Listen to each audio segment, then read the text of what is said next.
Now regarding complications, overall this is safe surgery, routine surgery हम routine base पे करते हैं, ठीक है।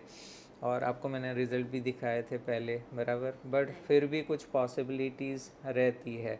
इन जनरल दो मेन चीज़ है, एक है रिलैप्स, बराबर, क्योंकि जो जॉ है वो पीछे जाने के चांसेस रहते हैं because of scarring and everything. So इसीलिए we will try to do our best, और मैंने इसीलिए आपको रेकमेंड किया था कि we will use imported implant with self drilling screw, क्योंकि वो फिर बोन को अच्छे से पकड़ के रखता है और रिलैप्स के चांसेस कम हो जाते हैं। This is number one.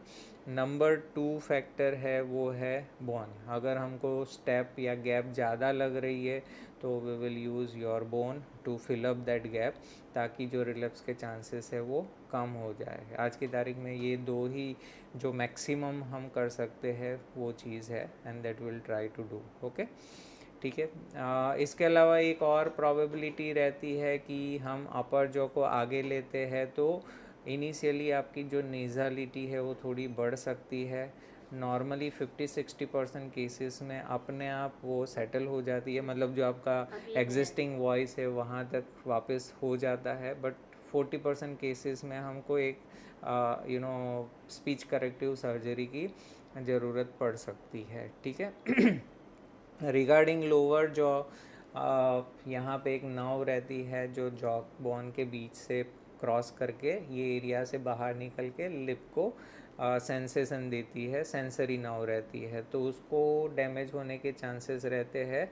Mostly ये टेम्पररी डैमेज रहता है, वो जो कि 3 से 6 महीने में रिकवर हो जाता है। बट वेरी रेयरली 5% केसेस में परमानेंट डैमेज होने के भी चांसेस रहते हैं। ये कोई विजिबल डिफॉर्मिटी नहीं है, बट उनको खाली जैसे लोकल एनेस्थेसिया दिया है तो जैसे नमनेस फील होती है वैसे नमनेस आपको फील हो सकती है, ठीक है। अपार्ट फ्रॉम दैट रूटीन कोई भी सर्जरी के जो रूटीन कॉम्प्लिकेशंस है, स्वेलिंग, ब्लीडिंग, ब्रूजिंग, इन्फेक्शन, ये भी होने के चांसेस रहते हैं। But generally we try to take care कि ऐसा कुछ ना हो।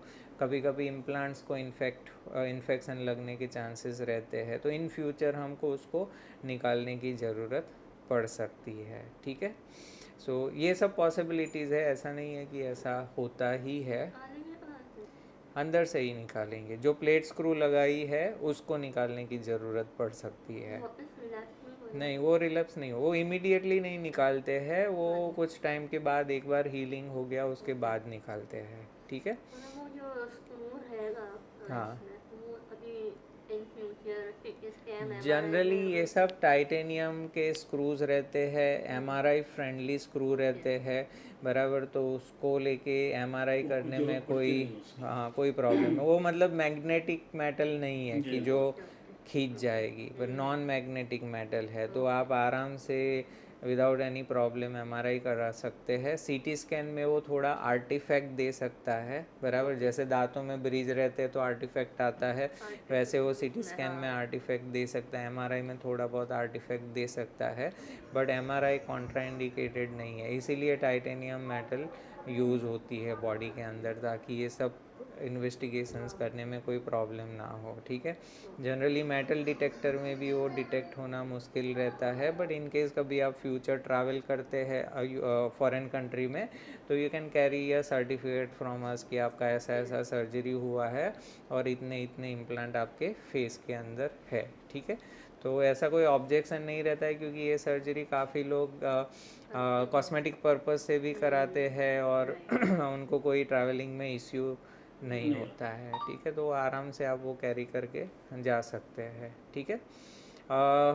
वन मोर थिंग, सर्जरी के बाद कभी कभी मसल रिलेटेड जो बाइट है वो बराबर से गाइड नहीं होती है, तो ऐसे केसेस में हमको कभी कभी गाइडिंग इलास्टिक्स लगाने की ज़रूरत पड़ सकती है मुंह के अंदर, ताकि जो आपकी बाइट है वो बराबर से गाइड हो। And later on may be doctor Harsh भी आपको इलास्टिक देंगे बाइट को सेटल करने के लिए, तो वो मतलब it's not nothing like a new process, उससे आपको यूज टू थोड़ा होना पड़ सकता है, ठीक है। बट अगर सब अच्छा है, बाइट सेटल है, तो फिर हम इलास्टिक नहीं देंगे, ठीक है। जो डिस्चार्ज है वो आपके इंटेक के ऊपर रहेगा, आपके मोबिलिटी के ऊपर रहेगा। तो आप अच्छे से चल फिर रहे, आपका इंटेक अच्छा है तो mostly on second oral intake, मतलब आप अच्छे से लिक्विड्स ले रहे हो तो मोस्टली सेकंड या थर्ड डे पे आपको डिस्चार्ज दे देंगे। ठीक है। वन मोर थिंग, प्रॉबेबली अगर कभी कभी ये सर्जरी में थोड़ा ब्लड लॉस ज़्यादा हो सकता है, अगर आपका हीमोग्लोबिन कम है बराबर, तो हमको आपको ब्लड देने की ज़रूरत पड़ सकती है। So that will keep ready. अगर हमको लगा कि ब्लीडिंग थोड़ा सा ज़्यादा है तो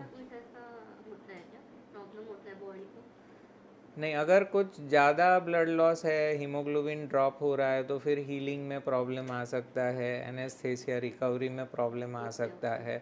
वैसे तो जैसे मैंने बताया कि हम हाइपोटेंसिव एनेस्थेसिया यूज़ करते हैं, ये जो पीजो इक्विपमेंट है उसमें कंपैरेटिवली ब्लीडिंग भी कम होता है, तो ओवरऑल जो प्रोसेस है उसमें ब्लीडिंग कम ही रहता है। बट कभी कभी unusually we expect little more bleeding, तो फिर मतलब उसको इग्नोर नहीं कर सकते हैं। जहाँ पे ज़रूरी है वहाँ पे वो प्रोसेस ज़रूरी है। ठीक है। तो अगर ज़रूरत लगी, आपका हीमोग्लोबिन लोअर साइड पे है, तो फिर ब्लड देने की ज़रूरत पड़ सकती तो है। इनका अच्छा, पल्स चेक किया था 8-10 दिन पहले, हाँ, तो 9.9 कितना? 9.9 9.9, तो फिर बेटर है हम, हाँ, तो हम शायद I will talk to anaesthetist, अगर लगा तो इंट्रॉप ही हमको एक आध दो तो देना ही पड़ेगा। अगर 9.9 है तो हमको डेफिनेटली इलेक्टिवली भी ब्लड देना पड़ सकता है ड्यूरिंग सर्जरी, स्टार्टिंग के टाइम, या ओके।